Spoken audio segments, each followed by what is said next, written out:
projektu Mravlja? Zdi se mi zelo dobra ideja, tudi zdaj pač po koncu našega sestanka sem dobila občutek, da dejansko lahko kaj spremeni pri nas.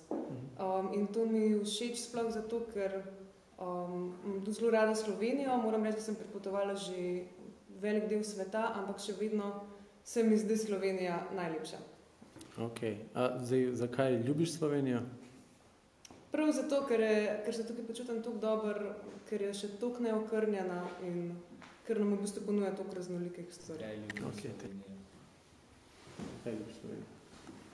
Jaz mislim, da kot rojen v Sloveniji, prvo zaposlitev sem dobil v Sloveniji in se mi zdi, da je pomembno, da ohranjam to zavest, da tudi razvijamo in delamo v Sloveniji. Ne glede na to, da je trenutna gospodarska situacija težka, ampak s pozitivnim razmišljanjem, s pozitivnim zgodbom kot Mravlja, projekt Mravlja je, mislim, da lahko skupaj uspemo in naredimo korak k izboljšanju situacije in ostalo.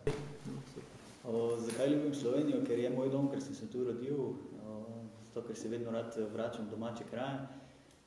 Projekt Mravlja pa je pa čudovita ideja povezovanja pa iskanja nekih konkretnih rešitev na praktičnih primerih in pa dejansko pri ljudeh, ne nekje res v učilnicah pa na nekih abstraktnih primerih, ampak dejansko poskušamo nekaj rešiti v živo in takoj in spodbujamo akcijo v trenutku.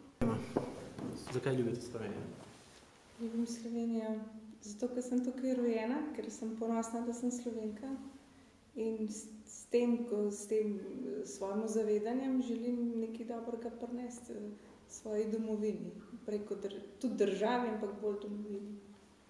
Kaj mislite o projektu Mravlja? To je pa ena nova ideja, ki upam, da ima potenciale, ki jih bo ustvarila v prihodnjih letih.